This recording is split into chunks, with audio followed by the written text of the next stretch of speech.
बे फूल तोड़ना जाना ही और काल के गाल में जाना है।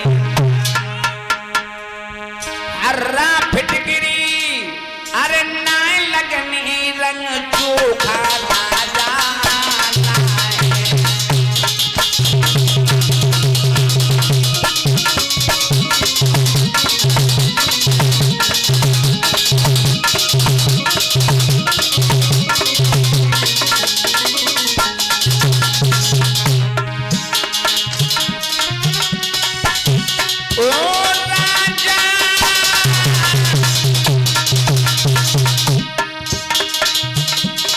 फूल तोड़ना जाना ही काल के काल में जाना है। काल के काल में जाना है। काल के काल में जाना है। हर्रा फिटकिरी ना लगनी रंग चोखा राजा है। हर्रा फिटकिरी ना लगनी रंग चोखा राजा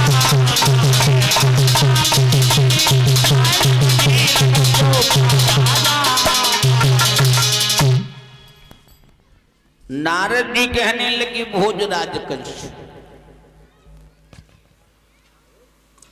काम हो जाएगा, समझे। कंस कहने लगा बहुत सुंदर बाबा नारद, तुमने बड़ी अच्छी बात बताई। तुम्हारे जैसे महात्मा हो जाए तो सब लोगों को उद्धार हो जाए। नारद जी कहने लगे हम तो चाहते परमात्मा कितनी जल्दी तुम्हारा उद्धार कर रहे। नारद जी पूरी बात कह गए लेकिन वो कंस समझ नहीं पाओ। श्रोता बंधुओं, नारद बाबा वहां से चले गए, लगाए दे आग बाहरी नारद। भगवान जाने जको नाम जन किन्ने धरो तो नारद, ना माने नहीं रद्द माने फेल, जिनकी कभू बात फेल न होते बस बेई नारद है। उसी समय बाबा नारद वहां से चले गए। भोजराज कंस ने कागज कलम को लेकर के चिट्ठी लिखी।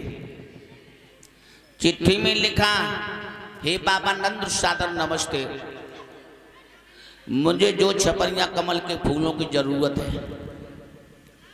और कमल के पुष्प काली देह में है, अगर जो कमल के पुष्प मथुरा नगरी में नहीं भिजवाए तो तुम्हारे सारे खानदान को पकड़ करके जेल में डलवा देंगे। 2 छपरियां। श्रोता बंधुओं, वैसे ये तो कहीं नहीं लिखा है कि 2 छपरियां कमल के पुष्प मंगवाए थे। आजकल सब कथावाचक का तो हम कान लगत है ना। प्रमाण तो ये मिला है कि उस कंस ने 1 करोड़ कमल के पुष्प मंगवाए थे। कितने? 1 करोड़, समझो। लेकिन भैया छपरियां सब लोग जगह 2 छपरियां तो पहले की छपरियों बड़ी हुआ करती थी, बड़ी पहले की छपरियां भी बड़ी हुआ करती थी, यानी जिन्हें झाल बोला करती थी, झाल। हाँ, जो हमारे बड़े बूढ़े लोग बैठे इनके जमाने में झाल हुआ करती, अब ना देखने को मिलती। पहले गांव में अगर दावत हुआ करती थी तो पूरी बेल करके और झाल में रख देते थे और पट्टा से दबा देते थे। 3 दिन तक गर्म बनी रहती थी। निकाल निकाल करके खाते रहते थे, समझो, खाते रहते थे। लेकिन अब तो कौन सा सिस्टम चलो, बफर सिस्टम, उधर सिके रही है उधर खबे रही है। हाँ, आप लोगों ने देखो बफर सिस्टम, यानी गिद्ध भोजन है ना। ठाड़े खाओ, जूता पहन के खाओ, हाथ में नहीं फेरो, बाई हाथ तक खाओ, बाई हाथ तक उठाए लाओ, यानी जूठे उठाए लाओ। कोई नियम क्रिया नहीं रहा। और धक्का मुक्की कितने लगा था देख, बफर में कितनों धक्का मुक्की, बहुत बड़ा बर्बाद होता है खाना। आप लोगों ने देखा होगा, आए मेरे चावल धल्लाए और फिर खबे ना तो बामे आए के डांट दे भगवान। हाँ, काव को कछु चीज मिली, काव को कछु ना मिली। नौजवान लड़का अगर जो भगोना पे रुपया, रसगुल्ला के भगोना पे तो पूरो भगोना सांप, रसमलाई पे रुप गए तो पूरो भगोना रसमलाई को सांप। तब बेका का तो मालूम, ओरे भैया हमने रसगुल्ला खूब खींचे। तब दूसरा दुकान लगो रे हमने रसमलाई खूब खाई। तब दुकान लगो रे रसमलाई कौन आती, पल्ले कोने पे, हम बात तक पहुंच ही ना पाए भीड़ में।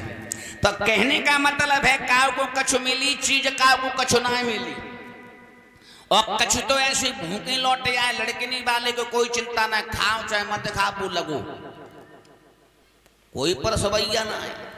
हाँ, और ये बड़े बूढ़े हमारे लोगों ने धक्का मुक्की में जगह ना में तो निकल के बाहर ठाड़े हो जाता, मन न दो नहीं खा लेते। और कछु लड़का तो नौजवान लड़का रसगुल्ला उठाए के बड़े बूढ़े लोगों ने कुर्ता की जेब में धर देता, बे जानी ना पाता कहाँ हुई हो। हाँ, तो श्रोता बंधुओं, पहले लोग पात लगा करके बैठा करते थे और हर चीज हर इंसान के पास में पहुंचा करती थी। हाँ, याद रखना, भोजराज कंस ने चिट्ठी लिखी और वृंदावन के लिए भेज दी। बाबा नंद ने जिस समय वो चिट्ठी खोल करके पढ़ी तो पैरों के तले धरती खिसक गई।